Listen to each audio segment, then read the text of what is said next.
ሊቴጂ ምናምን ብላ ደነገጠች። ሰማሽ? አሁን ሰማሽ? አዎ። እና ደነገጠች። አዎ ልሄድ ነው ምናምን ትኬት እንድትቆርጥልኝ ምናምን አልኳት። ከዛ በኋላ እኔ ሰውየውን ትንገረው ምን ትበል አላውቅም። ትናንት ነው ከትናንት ወዲያ ነው መሰለኝ ትናንት ወዲያ። ከዛ ለምንድን ነው ሱቅ የማትወስጂኝ አልኳት። ኧረ አሁን እኮ ረመዳን ደርሷል እንዴት ነው የምትሄጂ ምናምን አለችኝ። እኔ ምን አገባኝ እሄዳለሁ አልኳት። አንቲ ማፊ ፍሉስ ዚያዳ ማፊ ወይፋይ አልኳት። ብርም ጨምርሻለሁ ወይፋይም እንደው አልዘጋብሽም አፈልግሽም ደግሞ ረመዳን ጨርሰሽ ለአንድ ወር ፋት አድርገሽ ትመጫለሽ አለችኝ። ከዛ በኋላ አንጫንጩ ስትለኝ ስታፋጥነኝ ሰጠኋት። ከዛ ላሬ ከድም ስታረጊ ከሷ ነበር ስልኩ ማለት ነው። አምጪ ያለችሽ ነይቱን ለማጥፋት ነው? እሺ ምን ላይ ደረስሽ? በባለፈው ያልሽኝን ሳሳድስ ነው አይደል? አሳድሰናል ያሉሽ? ኧረ አንቺ ውሸቷን ነበር ያኔ ማለት አላሳደሰችውም ነበር። እኔ ግዳ ብዬሽ አይደለም፣ ምክንያቱም እኔ የመጣሽበትን ቀን አውቃለሁ። ገባሽ? እሷ ገና ሳልቅ ነው አሳደስኩት ያለችሽ።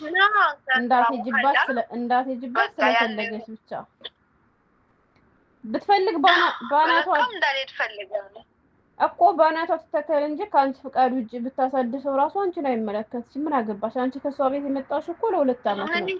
እኔ አልተስማማሁም። ምን አገባኝ እኮ ከፈለግሽ ከተስማማሽ መስራት ከቀጠልሽ ኦኬ። ግን ካልፈለግሽ ደግሞ እሷ አስገዳ የምታስቀጥለው ጉዳይ የላትም።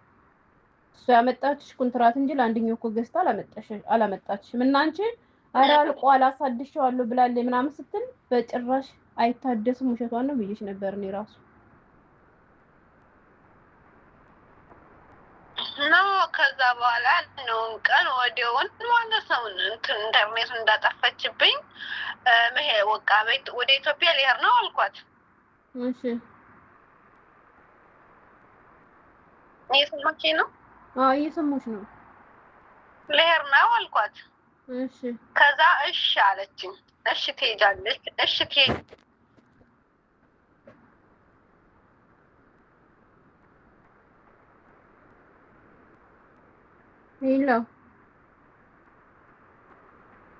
ሄሎ ትሄጃለሽ አለችኝ። አሁን ግማሽ ስለነበረ ግዴታ መጨረስ ነበረብኝ እና ይሄን ወር ጨርሼ እሄዳለሁ አልኳት። እሺ እሺ አለ። ይሰማል? ኧረ ይሰማል። እኔ ወድ አይሰማም? አሁን ይሰማል። ቀጥይ። እና ከዛ እሺ እሺ ብላ በቃ ይሄን ወር ጨርሼ እሄዳለሁ ብዬ ወስኔ ከዛ በኋላ የተወሰነ ቀን ቆይቼ ሱቅ ላይ ውሰጂኝ እስኪ ልብስ መግዛት ፈልጌ አልኳት። ያኔ በቃ እንትን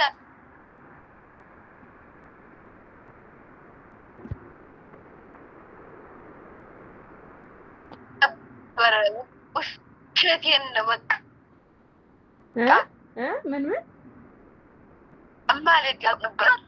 ከዛ በኋላ እንደዛ ልትሄጂ ምናምን እንዴት ትሄጃለሽ አለችኝ። አለ በቃ አልፈልግም እሄዳለሁ ምናምን አልኳት። ከዛ በኋላ ልትሄጂ ምናምን ብላ ደነገጠች። ሰማሽ? አሁን ሰማሽ? አዎ። እና ደነገጠች። አዎ ልሄድ ነው ምናምን ትኬት እንድትቆርጥልኝ ምናምን አልኳት። ከዛ በኋላ እኔ ሰውየውን ትንገረው ምን ትበል አላውቅም። ትናንት ነው ከትናንት ወዲያ ነው መሰለኝ ትናንት ወዲያ። ከዛ ለምንድን ነው ሱቅ የማትወስጂኝ አልኳት። ኧረ አሁን እኮ ረመዳን ደርሷል እንዴት ነው የምትሄጂ ምናምን አለችኝ። እኔ ምን አገባኝ እሄዳለሁ አልኳት። አንቲ ማፊ ፍሉስ ዚያዳ ማፊ ወይፋይ አልኳት። ከዛ ብርም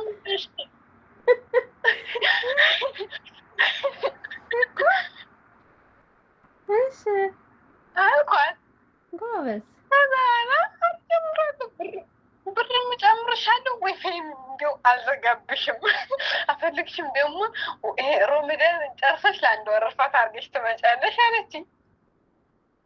ሰልባሳ በባለፈው ግን እሷ 200 ሪያል እጨምርሻለሁ ብላ ስታበቃ ሰውየው መጥቶ ግን 50 ብቻ ነው የሚጨምር ሲልሽ እኔ ደግሞ እንዳትቀመጭ እንጂ ብዬሽ ነበር አይደል? ለካ በቃ ማገር ነበር የመሰላቸው ገባሽ? እኮ መቼም አትሄድም ቆርጣ በቃ አለ አይደለ ቆርጣ ስለማትሄድ ባንጨምራትም ዋይፋይ ባንሰጣትም ትቀመጣለች ብላ ነው አስበኝ ነበር። እና ያኔ ግን ስታማክሪ በጭራሽ እንዳትይ ተሎት እንትን ብለሽ ሂጂ ወደ ዱቤ ትመጫለሽ ስልሽ አንቺም ጎበዝ ነሽ ቆረጥሽ ገባሽ። አንቺ እኮ ሁለት ወድለሽ ነበር አይ የሚያወጣው ወጪ ምናምን ስትይ እና ከሱም ተንተን ታዲያ ሁለት ወር ደግሞ ጎበዝ አንቺ በጣም ጎበዝ። በነገራችን ላይ ከጅምሩም ጀምረሽ ጀግና ነሽ ወላሂ። ያንን ቢሮ ሂጂ ስልሽ እንደዚህ አፋጠሽ ቢሮ ሄድ አሁንም እንደዚህ ጎበዝ። ካልፈራሽ መብትሽን ካስከበርሽ እነሱ ራሱ ያከብሩሻል።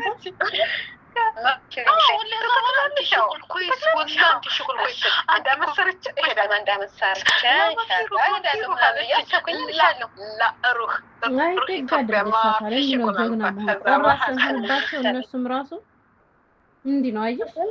በቃ ቸጋራማች መቼም አትሄድም፣ ብር ባልጨምራትም አትሄድም፣ ዋይፋይ ባልሰጣትም አትሄድም ብላ ነበር። ግን አንቺ እንደቆረጥሽ ስታውቂ እንዳትሄጂ አለች።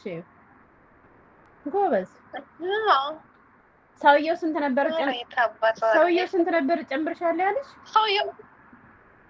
ሰውየው 50 ብር ነው ጨምራለሁ አለኝ።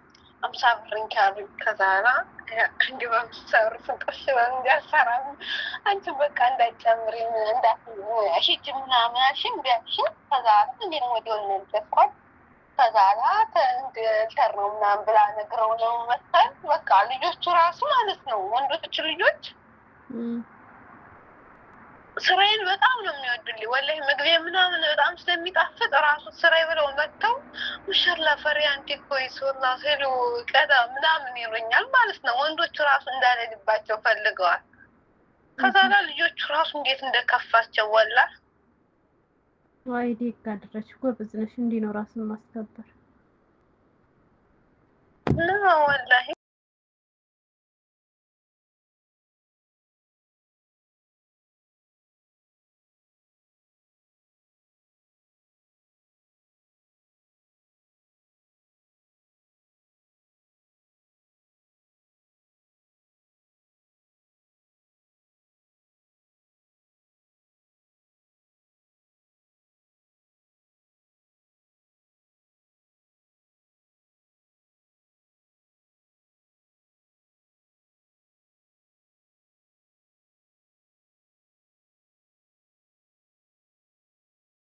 ኮንትራት እየሰራችሁ ኮንትራታችሁን ጨርሳችሁ እናንተ ከዚያ ቤት መቀጠል ፈልጋችሁ አሰሪዎቻችሁ ግን ደሞዝ አንጨምራችሁም ወይንም ደግሞ ዋይፋይ አንሰጣችሁም ካሏችሁ ብቸኛው መድኃኒት ይሄና ይሄ ብቻ ነው ማለት ነው። ቀደም ሲል ድምጧን ያሰማችሁ ያጎቴ ልጅ ነት ከአሁን በፊትም እዚያ ቤት በጣም ብዙ ነገር አሳልፋለች። አሁን 3ኛ ጊዜ ነው እሷን ቪዲዮ ስጭንላችሁ ማለት ነው ያገሬ ልጆች እና 2 አመቷን ጨርሳ ልሄድ ነው ስትላቸው ገና ሳያሳድሱ አሳደስ ነው ብለዋት ነበር ማለት ነው። ከዛ እሷ ደግሞ እሺ ችግር የለውም ብር ከጨመራችሁኝና ዋይፋይ ከሰጣችሁኝ እንደምንም እኖራለሁ ስትላቸው ሰውየው መጣና የምጨምርሽ 50 ብር ነው ብሎ በባለፈው 50 ብር ሰጠኛለች ማለት ነው ያገሬ ልጆች። በፊት ዋይፋይ ተሰጥቷት ነበረ። ከዛ በኋላ በጣም ይርባት ስለነበረ ቢሮ ሂጂ አልኳትኝ እና ቢሮ ይዟት ሄዱ። ቢሮ ይዟት ሄዶም ደግሞ እንደራባት ተናገረች። ከዛ በኋላ ሰውዬ መከራት ነው ብለው ዋይፋዩን አጠፉባትና በ2 ሳምንት አንዴ ይከፈትላታል ማለት ነው። እና እንደሰማችኋት አሁን ረመዳን እየመጣ ነው አትሄጂም አሳድሰነዋል ስትሏት እኔ ምን አገባኝ ቢታደስ በይታደስ እኔ ነኝ የመከርኳት። በነገራችን ላይ ገባችሁ እኔ መከርኳት። በፊትም ቀን ሴትዋን አዋርቻት ነበረ። ከዚያ ቢታደስም አይመለከትሽም ምክንያቱም አንቺ አልፈረምሽም ወይም አንቺ ደግሞ ስምምነት ላይ አልደረስሽም ብያት ነበር ማለት ነው። ግን አንቺ የመስራት ፍላጎት ካለሽ አንደኛ ዋይፋይ እንዳታጠፋብሽ፣ ሁለተኛ ደግሞ ቢያንስ 200 ሪያል የምትጨምርሽ ከሆነ ከዚያ ቤት ቀጥኝ፣ ካልጨመረችሽ ግን ረመዳን ሳልፍ እኔ ወደ ዱባይ አስመጣሻለሁ ብያት ነበር ማለት ነው ሀገሬ ልጆች። ከዛ እነሱም ደግሞ በጭራሽ 200 ድርሃም 200 ሪያል አንጨምርሽም ዋይፋይ ማንሰጥሽም ሲሏት ጀግናዋ እህቴ ማለት ነው ይሄን ካላደረጋችሁልኝማ እሄዳለሁ ብላ ተነሳች ማለት ነው። ከዚያ ሱቁ ሰጂ ስትል እሷ ደግሞ መጀመሪያ አስበው የነበረስ መዳሟ ማለት ነው አትሄድም ብላ ነበር። ገባችሁ ችግሩ ያስገዳታልና አልጨምረሽም ብላትም ዋይፋይም እየዘገቡባትም በዚህ ደሞዝም ትሰራለች ብላ ስትጠብቅ እሷ ደግሞ እሄዳለሁ ብላ ፍጥጥ ብላ ተነሳችባት ማለት ነው። ከዛ ቁርጥ እንደሆነ ስታውቂ መዳም 200 ድርሃም ጨመረቻት። ዋይፋይም ካሁን በኋላ አልጠፋብሽም ብላ ተስማምታ አሳደሰችላት እላቸዋለሁ። ስለዚህ የአገሬ ልጆች አንዳንድ የራሳችሁን ዝቅ አታድርጉ። እሺ እኔ ሄዳለን ብላችሁ እናንተ ጀግና ሰራተኞች ከሆናችሁ ብዙ ጊዜ እላችኋለሁ አይደለ? አንዳንድ እህቶች አሁን ሳይፈልጉ ምናምን መዳሞቻቸው ያሳፍሯቸዋል። እናንተ ግን ጎበዝ ሰራተኞች የምትፈልጉ አይነት ሰው ከሆናችሁ አይደለም እነሱ ሊያሳፍሯችሁ ይቅርና እኛ እንኳን እንዳለን ሲሏችሁ ይለምናሉ ማለት ነው። ገብቷችኋላ? ስለዚህ እናንተ ደሞዝ ጨምሩን ብላችሁ እምቢ ካሏችሁ በቃ ሄዳለሁ ብላችሁ ሻንጣችሁን ይዛችሁ ተነሱ። ለምሳሌ አሁን ላይ ሳውዲ አረቢያ ላይ በ1000 ሪያል እየሰራችሁ ያላችሁ ልጆች ወደ ዱባይ ወይንም ደግሞ ድጋሚ ኮንትራታችሁን ከጨረሳችሁ በኋላ ወደ ሳውዲ አረቢያ ብትመለሱ በ1002 እና በ1003 መስራት ትችላላችሁ ማለት ነው። ስለዚህ ኮንትራቴን ጨርሻለሁ፣ ነገር ግን ደሞዝ አልጨመረችኝም፣ እየራበኝም ቢሆን ችዬ እሰራለሁ፣ ወይፋይ ተከክዬም ቢሆን ችዬ እሰራለሁ እያላችሁ ራሳችሁን የምትጎዱ እህቶች ካላችሁ አትሞኙ። እሺ አትሞኙ ማለት ነው። አንድ ከዚያ ቤት መቀጠል ከፈለጋችሁ ደሞዝ ጨምሩን ብላችሁ እምቢ ካሏችሁ ሄዳለሁ ብላችሁ ተነሱ። ቁርጥ እንደሆነ ሲያውቁ ደሞዝ ይጨምሯችኋል። ዋይፋይ ከከለከሏችሁ ዋይፋይ ይሰጧችኋል። ምግብ ማስተካከሉላችሁ ከሆነ ምግብ ያስተካክሉላችኋል። ስለዚህ ፈሪ አትሁኑ፣ ራሳችሁን አስከብሩ። ሰላም ነው።